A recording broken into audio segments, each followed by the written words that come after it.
Broadcasting live from atop the Rocky Mountains, the crossroads of the West. You are listening to the Liberty Roundtable Radio Talk Show. I think we ought to go get an RC and a moon pie. Happy to have you along, my fellow Americans. I'm Sam Bushman. Southern Poverty Law Center scandals. Yeah, an event like you've never seen before at 1600 Pennsylvania Avenue. Trump says negotiations with Iran are going great, except we might go back to war. White House signals that Congress will look at this thing. The United States and G7 allies are meeting. The Supreme Court's rejected Carter Page's bid. Fox announced plans to purchase Roku. A new analysis finds that Americans could face the highest summer electricity bills ever. We're just getting started. Happy to have you along, my fellow Americans. I'm Sam Bushman. I've got my dear friend James Edwards with me, talk show host in his own right, thepoliticalcesspool.org, every Saturday night, live or on demand at thepoliticalcesspool.org. He's the author of a book called Racism, Schmacism, and a well-known commentator. He used to be on CNN, but he's graduated to Liberty Roundtable Live. Welcome back, sir. It's great to be back with you, Sam. CNN could never compile a collection of news stories like you can, my friend, every single day here, and it's hard to know where even to begin. You've set the table well. A lot to talk about this hour. Well, you see, you need to have an RC and a moon pie, I'm thinking. Yes, right, maybe not a moon pie. It's a very southern thing. That's right. Yes, it is. And by the way, the reason you got to have an RC is because moon pies are dry. But they're good, and they're a staple, and they're everywhere across the South. But, you know, McDonald's had their own pie. Theirs is apple pie, not moon pie. And McDonald's announces the return of the iconic fried apple pie to U.S. locations starting June 23rd in celebration of America's 250, James. They say they originally introduced this pie back in 1968, a year after I was born, by a Tennessee franchisee. What's this guy's name? Lytton Cochran?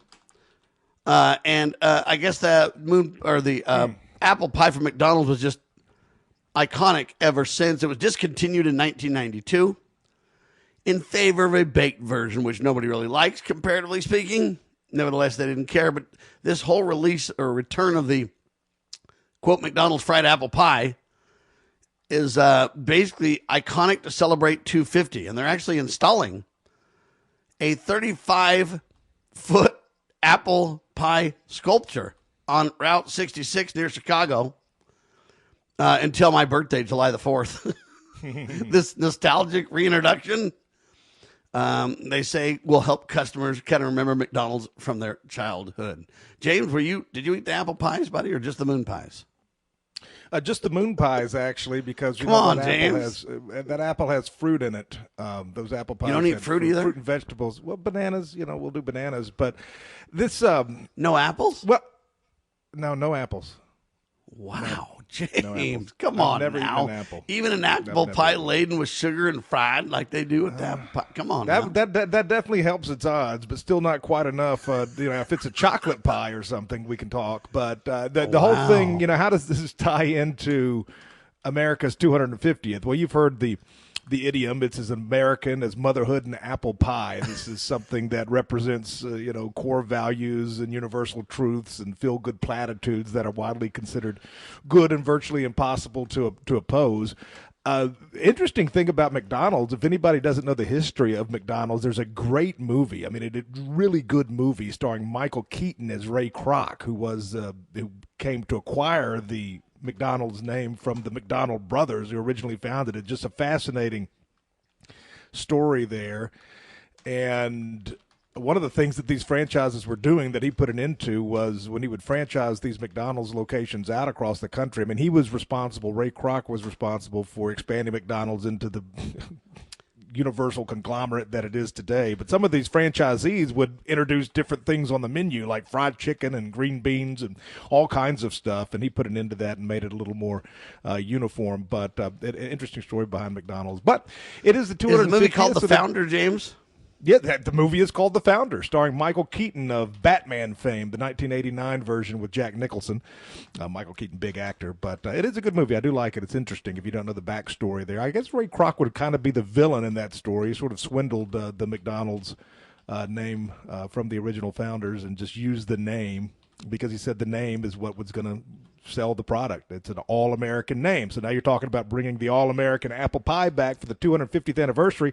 It's hard to believe that it's only 2 weeks now left, 2 or 3 weeks left until Independence Day. And we've been teasing it for a while on Saturday night on my program, but we're going to do a big 3-hour show on where America stands a quarter of a millennium into its existence, which still by nationhood standards is very much in its infancy, compared to something like Rome or some of these other nations, Italy, Rome, of course, being the eternal city. And there's just not, Sam, it doesn't seem to me that there is a lot of enthusiasm for what should be a pretty big event in a nation's history, 250. You go back 50 years to the last time. Yeah, go ahead. I think I can stab at it. Stupid. That's a big part of it. I mean, there's no doubt about it. People are hurting. It's hard to get excited when you're being pinched like this, and that is undeniably a fundamental part of why I think it just doesn't seem like there's much buildup. The last time you had a big milestone like this, the 200th anniversary back in 1976, there's a little more enthusiasm. But right now, I mean, in addition to everybody hurting, there's just when you have a society like this that is comprised of so many different nationalities and cultures, you just don't have, what does it even mean to be an American anymore? There's just not people that have a lot of connection to the historic nation. And, of course, a lot of people that have been brought in regard our history as offensive and racist and even evil. And meanwhile, a lot of traditional Americans, European Americans, especially those who are young, are, as you say, disillusioned with this entire project, especially when they have to go buy gas or try to buy a house or health insurance or anything like that. So, and then you put your hopes on Donald Trump and team.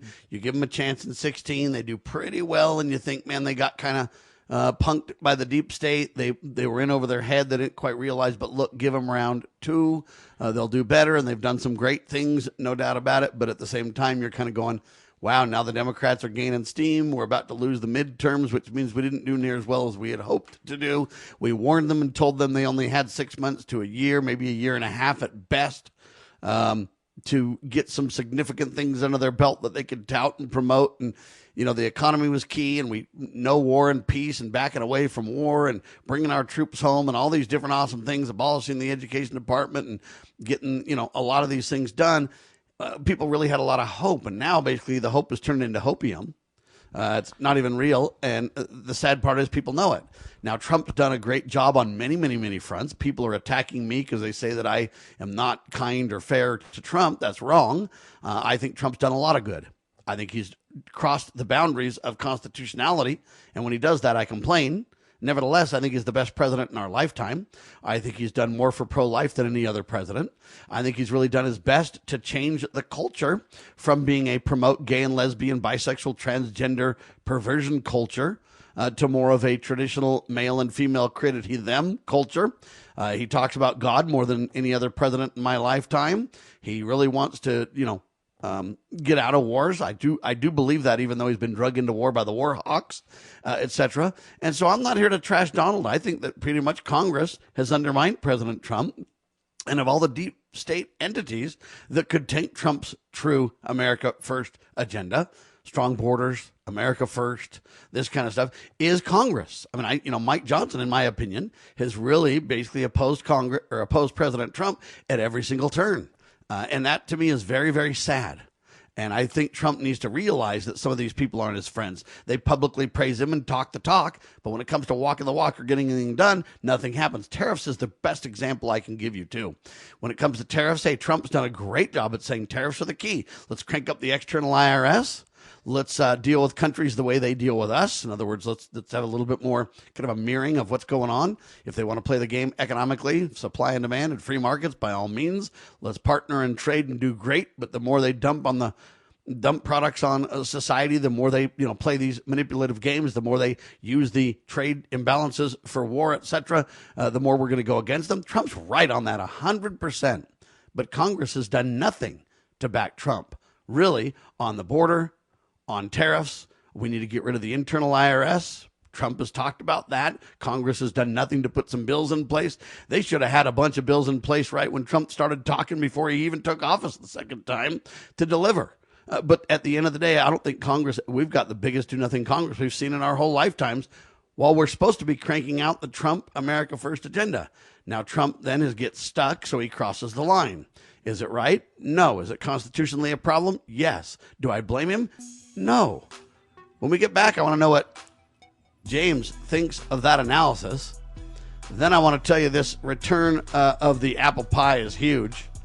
And the McDonald's movie is called The Founder. You got to watch that. And then we'll talk about the scandal at the Southern Poverty Law Center, because that's no shortage of news either. I'm Sam Bushman. You're watching the one and only Liberty Roundtable Live.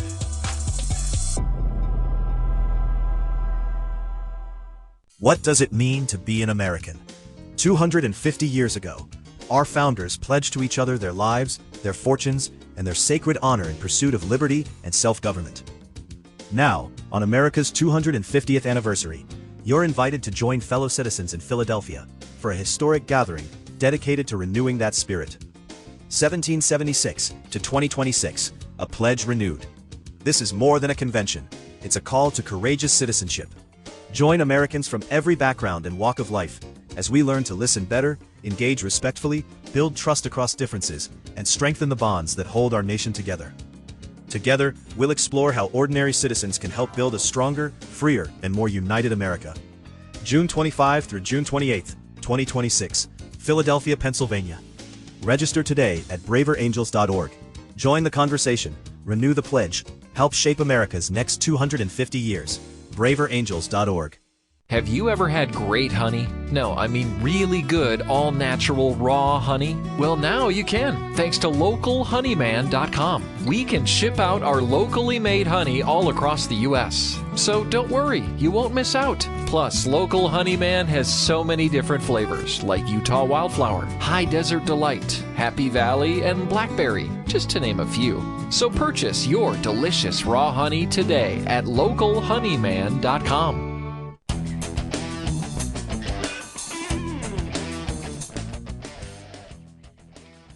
All right, back with you live, ladies and gentlemen. James Edwards, Sam Bushman. We're talking about McDonald's. The movie's called The Founder, created in 2016. You got to check it out. Quite educational, to say the least. And believe it or not, speaking of the economy, stupid, there is what's called the Big Mac Index. I don't know how many people know about this, but back in the day, they said, hey, man, you got buns, that's bread. You got cheese, that's milk, dairy, all that kind of stuff. You got meat, that's, you got onions, and so you got vegetables and lettuce, and you got the secret sauce for the, Big Mac, and that covers, so you can do a Big Mac Index. And believe it or not, over the years, it's been proven incredibly accurate. It's strange how that works, but we got to dig in and see how much the average cost of a Big Mac is. Then you can see how the economy is doing. But there you have that, James. I just thought I'd kind of bring that to your attention. But it's really the economy that matters here, I think, for the midterms, for everything. I mean, we don't want to be at war. We wish we could get a lot of things accomplished Trump has talked about, but really the economy is at the core of it. What do you think of my assessment, though? I think overall you're on point there. Of course, Trump going to war against his own allies. He does have this cult of personality, and basically MAGA is whoever will fillet him. And if you're somebody who's standing on principle like Marjorie Taylor Greene, then all of a sudden you may not be MAGA, even though people like her were the ones who agreed with his stated vision through the campaigns. So, when you're talking about the deficiencies of Congress, some of that may be his own doing. But it's interesting. I just had talking about the midterms coming up and the overall vibe of where we stand now. I just did an interview with our good friend Lou Moore, who hosts his Hour of Decision on this network. Ron Paul's former campaign manager, spent 6 years in D.C. as a congressional chief of staff. He's on our side, but he knows how the system works, and he knows politics as well as anybody. I mean, he is a political professional and a savant. And just did a big interview with him for the American Free Press newspaper, just sort of assessing the situation here, post-Massey, and still a few months prior to November. And he's saying, certainly it doesn't look good, and he goes into a lot of reasons. It also reminds me of how fast a year can change. Had another friend on the program last Saturday, who, like you, Sam, spoke at our Will to Power conference in South Carolina, which was a year ago this month. So that conference wrapped up on June the 1st of last year. And it was hastily put together, hastily in so much as the idea to do a conference to sort of tap into the momentum that we were seeing in the early days and weeks after Trump was reelected. You remember that flurry of executive orders, the freeing of the J6 prisoners. A lot was going on those first few weeks of 2025 when he first reassumed office, that it created a lot of energy and a lot of momentum. And so collectively, you'll of course recall that we had this idea to put together this huge conference that featured a collection of people that I can't remember having been assembled before. You had current and former congressmen, U.S. House representatives. You had members of parliament from Europe there. You had sitting senators, sitting and former high-level elected officials and aspiring candidates, all there talking about the issues. And there was so much energy and so much hope about what we'd be able to do over the course of the next couple of years and 4 years into Trump's second term. And 12 days later, you had the first bombing of Iran. And a lot of that energy just dissipated. And we had a gentleman on who spoke at that conference last Saturday talking about how much has changed from June of 25 to June of 26. And going back to talking with Lou Moore, who was also a speaker at that conference, by the way, yeah, he said there's still time for things to change again. I mean, from June to November is still an eternity in politics. Things can change, but right now it is not tracking well, and you just sort of feel it right now. You feel it in the atmosphere in the final days running up to the 250th birthday of the country. You feel it if you're a conservative. You feel it if if you have to buy anything in this economy. Just not a good feel, Sam, right now, which is 100% heel turn to where we were a little more than a year ago when there was so much. You're right about that. And again, I think the economy's at the core of it. I think going to war is at the core of it. I think a lot of promises that were made, they overpromised and underdelivered. That never, ever, ever, as far as I can tell, goes well. And I think there's a couple of simple things they could do to solve that. If Trump really comes out with an agreement on Friday, like he's saying he's going to, right now the problem is he's talked big that there's this incredible agreement, and world leaders are praising Trump over it. And, he's taking a hard line and getting her done. And, Iran's saying we agree with it and everything else. But, what's the real truth? And what does the agreement look like? And the answer is nobody knows is the problem.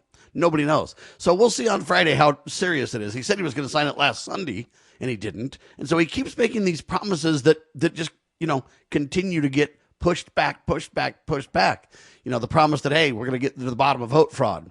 Now we see a little bit of stuff in California about vote fraud, local elections. We see a few things. We haven't seen mass arrests and mass vote fraud documentation and evidence coming out and prosecutions and all this kind of stuff. And so, it makes you want to just go back and eat a RC and an apple pie, go ahead and have a Big Mac and say, man, well, the index sucks, but at least I can eat a Big Mac still.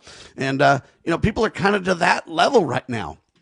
And I think what you need to do to turn it around is create peace so we're out of the war, start working on the economy. And the only way to really improve the economy is to decrease expenses at government. It would build confidence. And the way you do that is you need to abolish the income tax and give the American people a relief. You've already cranked up the revenue side. Now give us relief, because if you crank up the revenue side on the external side, but not on the internal side, you've just created more taxes, not less. People know that intuitively, whether they can articulate it economically speaking or not, James, they know. Don't be fooled. Well, they know. Your thoughts? I tell you, you might have found the silver bullet, the ultimate elixir to turn everything around for Trump. I will guarantee you that even if it's something that he couldn't deliver on, and as you say, you want to be the guy that underpromises and over-delivers, and not the inverse, which is unfortunately where we've been on some things. On some things he's done well, and again, we've been debating that for the last 11 years, the pros and the cons. Yeah, but I still maintain he's done incredibly well. He's just been undermined by everybody on his own team. Well, and he's certainly fallen on his own grenades. He's fallen on his own grenades a few times too. But I would say this: yeah, but you wonder if he had a team. You wonder if he had a team backing him, though, if there'd be a lot less grenades and a lot more unity going on. But when you got the fighting from the other side, plus in your own party, in your own ranks, no wonder he's firing grenades everywhere. It's hard to blame him, really, for that. If he came out, even with an idle promise of saying, we're going to get rid of the income tax, you put us back, you put the Republicans back in power in the midterms, you let us maintain our advantages, we're going to work to get rid of the income tax.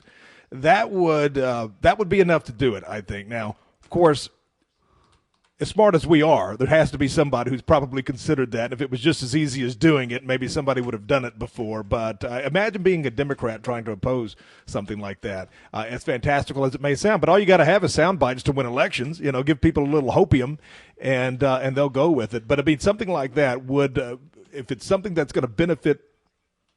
Number one, it's going to benefit a person's bottom line. They'll forgive a lot if it's going to help them at home and help them put food on the table and give them some hope for the future with regards to this economy. Now, how do you? You got that right. All right, James, I did income? Figure it out. How much do you think the cost of a Big Mac is on the average across the United States and worldwide right now, buddy? If you level all the world's currencies to the United States, to the dollar and everything else, how much does a Big Mac cost? Are you talking about the combo that comes with the fries and the drink? Nope, just the Big Mac, buddy. So if you go there and you order just the Big Mac entree, no sides, no combo. Hello, sir. What can I get for your order? I'd like one Big Mac, please. No fries, no drink. No. I'm going to go just for the hamburger, $5. $6, buddy. $6. That was my second choice. Okay. Now, I don't mean to be rude, but when you look at fast food and you say, hey, man, a burger like a Big Mac is $6. And if I go to Five Guys or something else, it's more like $8, $9, $10 for just the hamburger. But number one, the hamburger's bigger at, say, Five Guys. They do like 1/3 pound burgers and stuff like that. It's bigger than a Big Mac is. A Big Mac's smaller than a quarter pounder, factually speaking. It just seems big because it's got those 3 buns, right? But at the end of the day, a Big Mac isn't that much meat necessarily. I'd have to look it up, but I think it's less than a quarter pounder even or whatever. And so I'm just saying other people are beating McDonald's even at their own game. Fast food isn't fast food anymore is the problem, right? I mean, it's so expensive, I'd rather spend a little bit more and get real food and sit down at a quality place. When I go to McDonald's, half the time my order's wrong and everything else, right? Well, of course, McDonald's is the economic option. I don't want to say necessarily the bottom of the barrel as far as fast food chains go, but you're talking $10 a person for their most basic combo, and so you're talking $40 or $50 for a family to eat at McDonald's now. I mean, that is absolutely untenable. That is the cheapest, most affordable option for most families anywhere in the world. Right. And, right, and so there's 2 patties on a Big Mac, James. There's 2 patties. They're very thin. And together they're 3.2 ounces of meat. The only one that's... So not even a quarter pounder, buddy. I tell you, when you're talking about small meat packages, although it is so good, it tastes so good, but it's about a millimeter of meat. You know what I'm talking about? It's about a millimeter of actual meat. That's right. I'm talking about the Crystal Burger. You know Crystals down here in the South? They're White Castle, they call them in other places, parts of the country. Yeah, I know about White Castle and Crystal, and they do some good burgers for sure. There's Brahms or whatever it is. Brahms, is that what it's called? Brahms? Yeah, Brahms. Yeah. That's they got a bag of burgers that's like $8.50 with cheese or whatever else. You get 5 burgers. And their burgers are actually pretty dang good. I'm not saying it don't taste good. They put all the chemicals in it to make you addicted to it. My wife was watching. Stop all that. Give me real meat. Get her done. Give me a real burger. Five Guys and some of those other people are beating everybody to the punch. And some of these other companies, they better get a clue, or else nobody will be. It's $100 to take your family to Five Guys. Yeah, and it's almost that to go to McDonald's. All right. Anyway, there you have it. The Big Mac Index tells the tale. It's the economy stupid. Donald Trump abolished the IRS for my birthday. I'm looking forward to 250, baby, and I want to see something significant. Let's get her done, Congress. We're counting on you people. Otherwise, we ought to elect a whole new team. What do you think of that? I'm Sam Bushman. I'm with James Edwards. ThePoliticalCesspool.org is his website. Mine is LibertyRoundtable.com. We're available everywhere. YouTube, Rumble, X. Spread the word. Truth Social. Share the love. And God save the Republic of the United States of America.